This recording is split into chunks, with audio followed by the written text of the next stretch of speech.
The newly appointed Australian cricket coach is in the studio, Andrew McDonald. Andrew, great to see you. Thanks for having us, Gerard. Congratulations on the appointment. Thank you very much. Have you had a chance to fully absorb it? No, not really. Sort of a bit of a whirlwind on the back of Pakistan.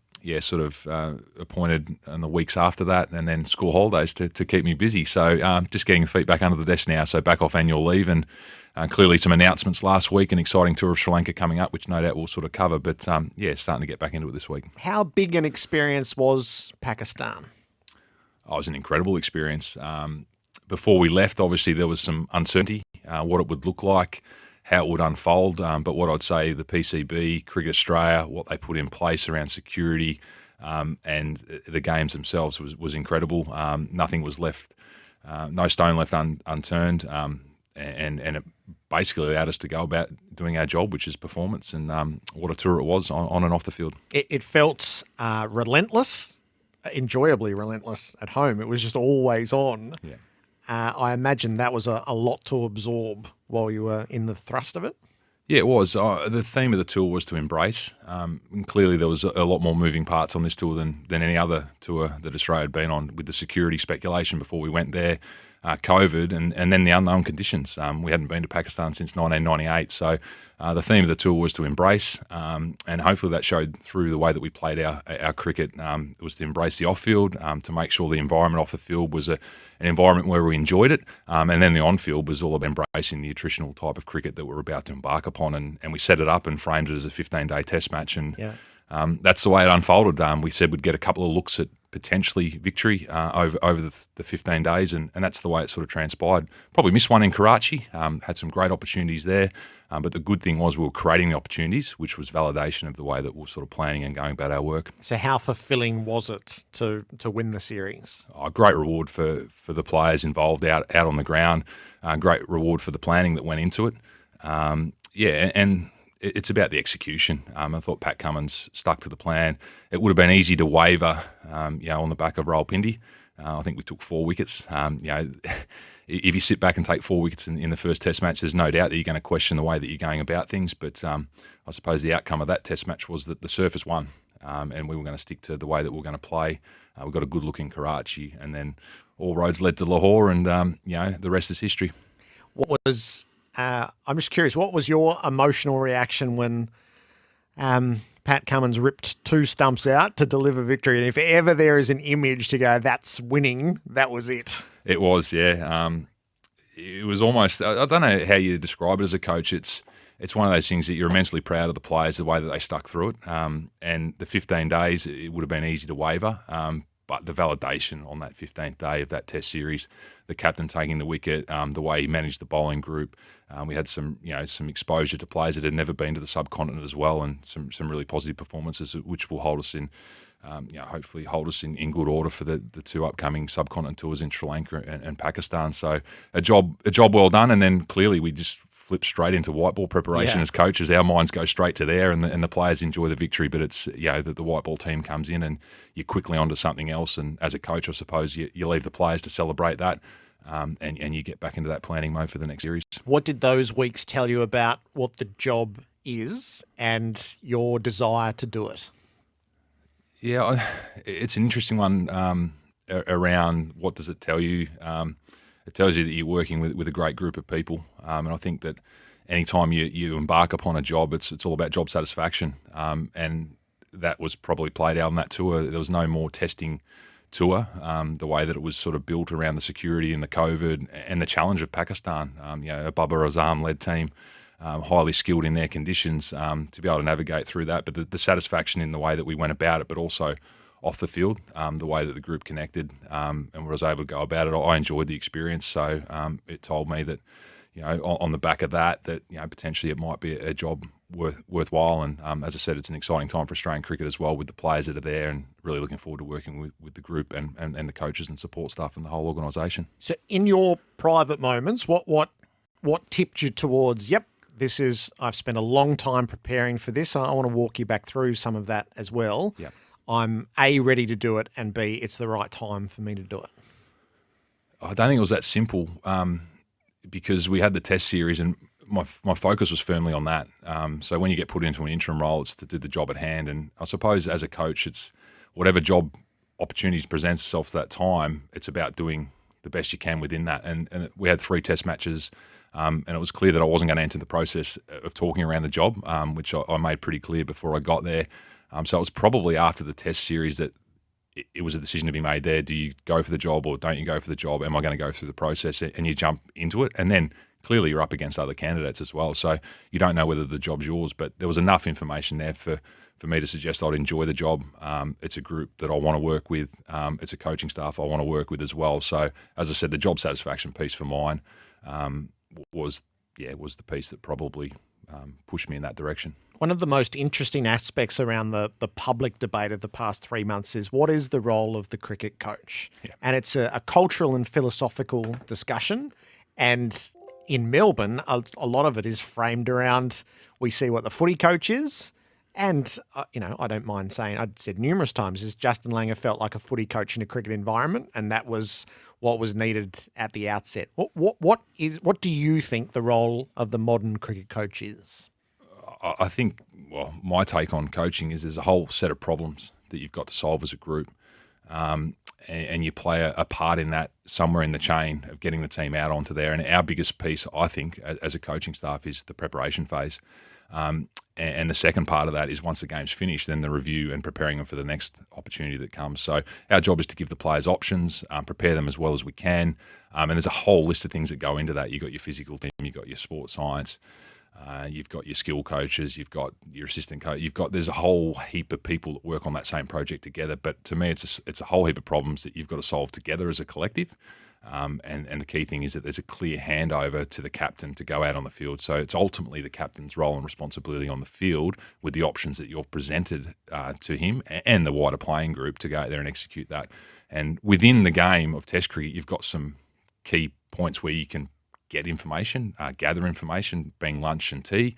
You can share ideas from off the field and connect that with the on the field. But the most important part is that we know that the game of cricket looks a hell of a lot different sitting off the field as to what's actually happening on the field. So connecting those two pieces, I think we did that really well in Pakistan. I think that Pat worked really well with the coaching staff in connecting that, along with the senior players, Steve Smith, David Warner.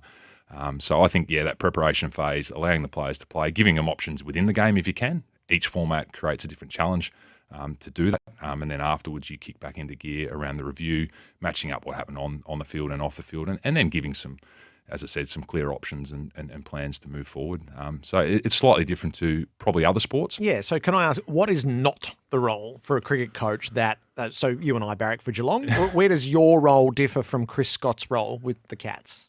Yeah, it'd be interesting to talk to Chris, but I think the intervention within the game, other sports, it's probably not more allowable, but it's probably the way that you can do things because that's the way it's designed. You've got so many moving parts and moving quickly out there. There's not enough, I suppose, breaks in play. A captain gets a ball bowled, then he's got a break. Next ball bowled, a break. So you've got time as a captain then to decide to make some decisions, whereas AFL, it's moving constantly. So for that one player to have a great lens on what's happening out on the field, I think that's where the coach can kick in.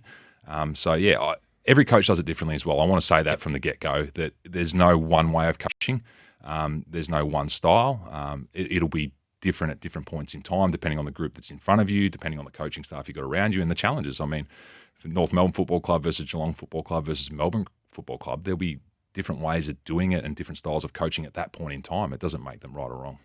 Does motivation and accountability fall into your portfolio, or do the players own that in cricket? We own that as a collective. And as I said, if we're talking about working on the same project and solving those problems as we go and creating problems for the opposition teams, that's a collective approach. And ultimately, as I said, Pat on the field or Aaron Finch in the shorter formats of the game, they'll be making the decisions out there, but there'll be a lot of work done behind the scenes to present those directions and plans within that. So we'll have our part to play in that. There's no doubt about that. So that's a shared accountability. So for me, whilst the captain will be critiqued for the finite decisions that are out there, there's a lot of stuff that goes on behind the scenes that if there's something missing out there, we'll look at ourselves and say, well, okay, that's our responsibility. Put the mirror up, look at us as a coaching group to say, okay, how did we miss that and not give that option to the players? So that'll be shared.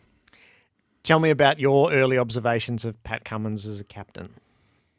It's been a dream ride so far, hasn't it? You front up for the Ashes and everything went seamlessly through that. Oh, not seamlessly, actually. I thought that, I suppose the way that he dealt with the COVID in Adelaide, I think the calmness, I think the calm nature, the way that he leads his players through clarity as well. I think that calm sort of clear approach. He's consistent in everything that he does. He has been, across the journey. But yeah, I think the one thing around, he's relatable. You can connect with him quite easily, and I think probably the greater public are seeing that as well. There's a connection point to the Australian captain.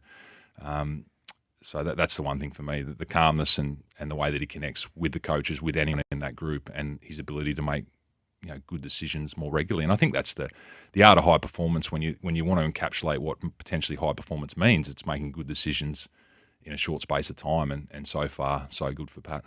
And the dynamic of the bowler as the captain, which was much theorised, and I think has been hugely enjoyable, I must say, I think we've been missing out on something, as it turns out. Yes, who was it? Aaron Finch who said to us, the batsman can set the tone across a long period of time. The bowler can set the tone in one ball. Yeah, they can change the course of a game, and there's something to like about a captain grabbing the ball and, okay, it's with me now in that moment. But I think you're right, Gerard. I think that over time we've probably eliminated some really good captaincy options through, I suppose, naivety around the ability for bowlers to lead. Yes, there's going to be that concern around injury, and I think that's probably why they haven't sort of pushed bowlers as captains, is because of the nature of bowling. It's a high attritional rate in terms of injury, and if you were to lose Pat for 9 months, what does that look like? It can become a little bit disjointed. So maybe the fear of that steered them away from it. But I think if we can manage Pat across the journey, in and around that white ball conversation to make sure he's available for the majority of Test matches. And I'm not saying he's not going to miss Test matches along the journey, and I think he's probably been open around that as well. But I think we give ourselves the opportunity of seeing what a bowling captain looks like. But also he's the right person to lead at this point in time in Australian cricket. So why do you then shrink the team down to only half the options? Would be a question that I'd have. Have you been watching much IPL? A little bit. So the early games I've been getting a little bit of. The later games, waking up the next morning and watching sort of some highlights packages around. So Dave Warner looks in good form. Yeah. Aaron Finch has made a few runs. Yeah. So there's a few good signs. Yeah, there's a few good signs. Clearly he's a topical conversation at the moment. Look, he hasn't been in the best of form of recent times. But I've sort of mentioned around this before that he's probably not moving the way that he needs to be moving. And I think that's probably the concern, is that we've got to get him moving the way that he wants to move as a batter. If he was moving well and not making runs, I think that's a whole different conversation. I think that's when you start to really question around, well, geez, what does this look like moving forward? But at the moment, he's not quite moving as well as he wanted to. He carried that knee niggle through the World Cup. He hasn't really had a great space of time to get on top of that, but it seems as though all's going well in that space at the moment. But we've got plenty of time leading into the next World Cup. His captaincy is hugely significant, the way that he leads. We speak about Pat Cummins in the red ball space, but I mean the calmness and the strategic mind of Aaron Finch adds another layer, and I think that's really, really important. And we've seen that with Owen Morgan as well. I think across the journey, a lot of people have critiqued Owen Morgan and in those flat periods, but Aaron's had those moments throughout his whole career, so he's no different to any other player. It'll ebb and flow, and I'm confident that he still is the player that we see the record suggests. When you think about Sri Lanka, and we got the look at the squad, so the white ball's the stepping off point for the home defence of the T20 World Cup title. The tests, so Gaul 2 tests. Yeah. Is it the sort of, so we're a long way away, and it's a little bit of time. History says you might want 3 spinners in Gaul. Have you got that in the back of your mind? Oh, it's always there. You pick 3 spinners in your squad for that exact reason. And we challenged ourselves on it in Pakistan, but the information that we had leading into the games there was probably 2 spinners at best. Gaul creates another conversation. It's how you fit them in. I mean, Mitchell Starc has an unbelievable record in the subcontinent, and in particular in Sri Lanka. I think the last 2 were there. He was a leading wicket taker. So you're going to be a brave man to leave out either the captain or Mitch Starc to fit in your 3rd spinner. So it's really how it fits. Can Ashton Agar potentially bat one higher to create a bit of space? I think what we've done is we've given ourselves the options through the squad that we've picked, and that's the important part. Yeah, we've shrunk the squad down. I think George mentioned, with the COVID protocols maybe easing. So therefore we've got less numbers, but we feel as though we've got the balance to play multiple ways to be able to, depending on the conditions. And 2 test matches in the one venue back to back is an uncommon thing as well. So what does that look like? Traffic on the square, running up and down, which wicket's going to be prepared. So 4-day turnaround. So a few variables there, but we'll hope to make good decisions on the ground when we get there. So for 24 hours, there was the rather thrilling prospect that maybe Glenn Maxwell was the spinning all-rounder option in the lineup. That would have kept you happy. That hasn't come to fruition in the squad. So what were the contemplations there? There's always a contemplation. And I think with 32 players being there at the one point in time as well, then all options are still open as to getting on the ground, seeing what's there. And clearly COVID has influenced a lot of tours as well. So you never know what's going to happen. He's got a great record in the subcontinent, or India in particular, with that 100 at Ranchi. He can give us off spin. There was a small discussion around what it potentially looked like, but I think the reward for the team that went to Pakistan as well, that squad, the way it went about its work, it was always going to be very difficult to change that way of playing. In your mind, is India more likely to happen after the Australian summer than on the way into the T20 World Cup? It seems like that's in a flux at the moment. Yeah, like most things around the Future Tours program, things don't land until relatively close to the event. But I can't see it fitting in before. I just don't think there's enough time to squeeze it in. I think probably more realistically, it would have to go at the end of our summer, which is, I think there's a bit of thinking around that at the moment. So I think that wouldn't be too far away from landing. But yeah, it doesn't seem like there's enough space to hold that series on the back of the World Cup. So that's what does a test series in India mean to you? The last time Australia was there, I was fortunate enough to be there for the first 2 tests. Australia won in Pune, ended a long drought, opened up great possibilities, were in front in the test in Bangalore, but weren't able to convert that, and then it became a real grind thereafter. So Australia wasn't able to get the win that I think that will be part of modern cricket folklore if and when Australia is able to do that the next time around. Yeah, there's a lot of cricket to go before then. Yep. But we have packaged up Pakistan, Sri Lanka, and India in a sort of the subcontinent challenge really, and the final frontier clearly is India, but that's a long way off at the moment. We've got Sri Lanka in front of us. We'll gain more information. I think the A Tour is really important as well. The Australia A Tour that is happening in Sri Lanka, that gives us great connection to India. But no doubt that's going to be Sri Lanka's 2 test matches, India's 4 test matches. That's a greater challenge, longer periods of time in the subcontinent, different challenges, different surfaces as well. Whilst Pakistan, Sri Lanka and India are all classified the subcontinent, they are different in the way that they do play. Sri Lanka's probably going to spin more, and then India, depending on what they choose to prepare there, is always interesting. But that is a great challenge. It's been dressed up as a final frontier. Many a time we feel as though that we've got a style of play through Pakistan, through Sri Lanka and into India that can hold up. So it's about us committing to that and making sure we pick the right players at the right time to execute that. When did the idea of coaching grab hold of you? I did a little bit of work in the Pathways for Cricket Victoria under Tim McCaskill in about 2007 and did the coaching badges then. So it was of an interest then while I was still playing. And then sort of I suppose that once your career sort of starts to shorten and you can see the end, that's when it becomes more relevant. And that's when I engaged in a conversation with Leicestershire County Cricket Club. I was still going to my last season with South Australia at the time. And took a 6-month role there. They were sort of in between. They recently got rid of a coach. They needed someone to sort of buffer for a season for them to get stuff worked out. And Paul Hayward, the chairman at the time, rang me for some advice around certain things, and then it ended up leading to a coaching conversation for 6 months. Now, they were terrible. They hadn't won a game in 2 years. Is that right? Yeah, I think it ended up being 992 days. So my fraction over 2 years. What did you get to workshop when you took? You would have taken philosophies into that sort of environment. I'm interested as to what's the crash course like.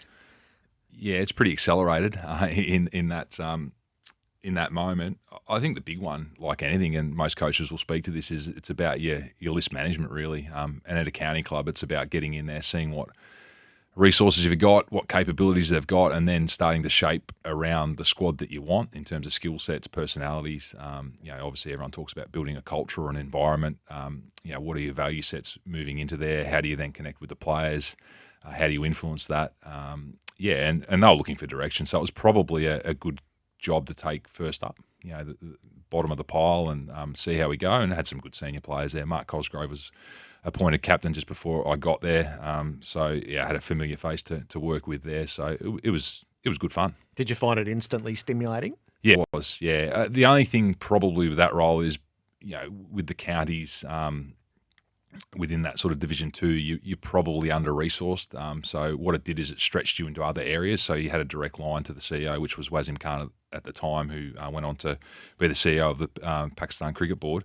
But you actually got involved in other parts of the business. So probably at the time you sat there and went, geez, why am I going here? What am I doing? But long term, it actually sets you up probably on a steeper learning curve, so you understand what happens up, and you get engaged in different conversations. So that was probably the benefit. So the ideas going in, how crystallized were they coming out and then coming to Victoria and the Renegades? Yeah, I think you make mistakes along the way, don't you? And I suppose from those mistakes, you create learning opportunities. It crystallises your thinking, how you go about things. But the one thing you do understand and realise, though, the group changes in front of you. So it's about understanding the people that you're about to work with when you take that job as to what it looks like, as opposed to walking in there. Probably at Leicester, you walked in there and you're probably able to influence that a bit more. Walking to Victoria, hugely successful period of time. I'd been away from there. I'd played there, and I've been away from there for sort of 5 years. Going back in there, what does that group look like? How do I shape myself to fit in a little bit with them as well and meet that middle ground? As opposed to Leicester was probably go in, a few trial and errors, and away we go. But Victoria was really about, okay, they're doing a lot well here. Don't need to change too much. How do I value add, as opposed to, okay, how do we build this? The diversity of experience. So county cricket, shield cricket, BBL, IPL, 100. So you've lived through the evolution of this period. How intriguing is that with the varying roles that you've held, and I would imagine the completely different demands at times? Yeah, every job presents its different challenges, and you've mentioned there the 100 ball was a totally different format. So going into that one was actually getting your head around a format that had never been played. So that's a different challenge. But it's more about the people that you're working with, taking them on the journey and them having an understanding of what you're looking to achieve, but also then matching that with what the ambitions of the organisation are. So there's always that match up. IPL, fast moving owners as opposed to boards as such. So you just got different people managing. So sometimes you're dealing with a sole owner, which is totally different as well. So every job comes with its different challenges. I think the good thing about that is that doing different jobs, and cricket lends itself to this. So it's probably, coaches out there at the moment will be sitting there going, how can you do that all at once? But cricket lends itself to doing multiple jobs in a 12-month period, whereas most other coaches do the one job for that 12 months. So it's unlike other codes, really. So I think you actually get a lot of coaching crammed into 12 months, probably 3 years of experience in 12 months. So it's an accelerated learning. I've enjoyed every step of it. The idea of being an international coach, so the graduation has been pretty clear, I think, and I imagine there have been approaches along the way. Had you been sounded out by other nations? Yeah, there have been conversations with other nations along the journey. But once again, I think you've got to be mindful of the jobs that you take at certain times. There's probably no clear pathway. Everyone says that things are clear to them and the outside. As a player, it's really clear. You start, in grade cricket, underage cricket, and then there's a pathway there. With coaching, there's no defined pathway. And we've seen in recent time, the lure of IPL is probably taking coaches out of the marketplace for international jobs. So there was always a decision for myself to make. At one point in time there, I felt like that the franchise path was the way to go. But that was more to gather experience as well, different environments, and the opportunities at those point in times cropped up. So yep. you put yourself into those conversations, and you're lucky enough to get those jobs. But the international ones it removes you from everything else that you can possibly do at that point in time. So it's a little bit of a different leap, but as I said, looking forward to the group that we're working with. So I'll frame this as a self-interest question for Australia. Was there a risk we might have lost you to England rather than coaching Australia for a day or two there? No, I don't think there was a risk. I think that the way that they're going to set up and structure up is clear. I think they're going to go for a split coaching role.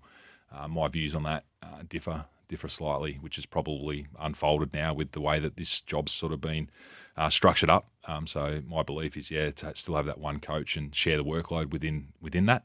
Whereas I think England are going down that path of split roles. Or we'll wait and see anyway. I think that's the way that Robert Key's framed it. Yeah. Why is it important to you to have the overall?